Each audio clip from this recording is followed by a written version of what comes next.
how you're able to pull it out? Well, it was a good match for us. I was really pleased with the way that we executed defensively. I think it was one of our strongest performances of the season, and that was good to see against a team like SEMO that's really the top defensive team in our conference. So to battle some long rallies and then to be able to put those away and score some critical points was fun to watch, and I think it was a good full team effort and a very balanced performance from our team. What can you say about these two girls individually? Kirsty was tremendous defensively. I think she had 25 digs.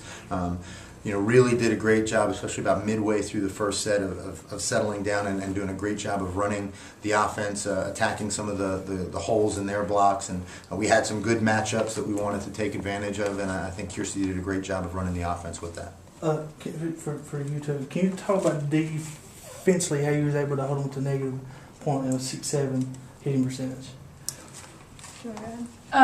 Well, I got a lot of good sets, and to be able to take them deep and hit them off of their players and hit them to where they can't pass it, it makes it really hard for them to pass positively if the ball just keeps hitting the floor or hitting off their shoulder.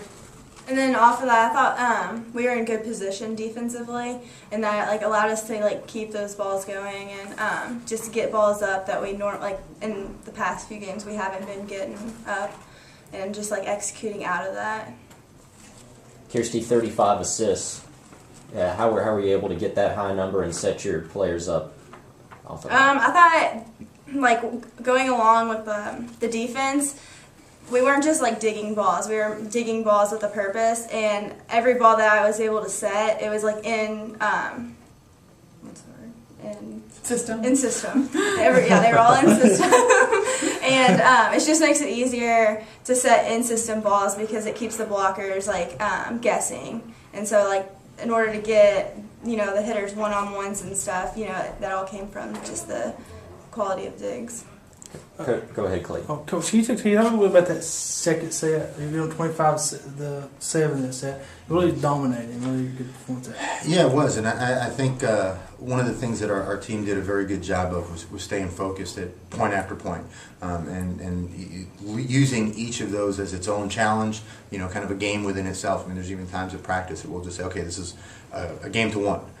So whoever scores this point, wins. And I think when you can keep a focus on that small scale, some of those type of set that you win 25-7, you don't realize that until the set's over because they do a really nice job of staying focused on their responsibilities and their details, and whether it's a good point or a bad point, they let that go and focus on the next one. Ellie, 12 kills tonight. Have to feel pretty good about that. Yeah, it's always nice to have 12 kills, but it was really the defense that won it for us tonight, to be honest, because I've never seen so many plays go on for so long and so many balls get up that are just, more than 10, 12 feet outside of the court. So I can't really take too much credit because I got really good sets and all the balls were up. Coach, can you talk about it a little bit? Because it was a little scrappy. You guys, long volleys and really back and forth. 80 digs in 3 sets. Yeah. That's an amazing number. Yeah, that is. And the other part of that is, while it's a great defensive performance, I think, from us, you don't get 80 digs in a set unless your opponent is playing great defense too, and I think that's something that SEMO did. I mean, as many as we were getting, they were popping balls up, and we were taking big swings, and they were keeping the rallies going. So, you get those high numbers because of long rallies, and you only get long rallies when you've got a real strong opponent.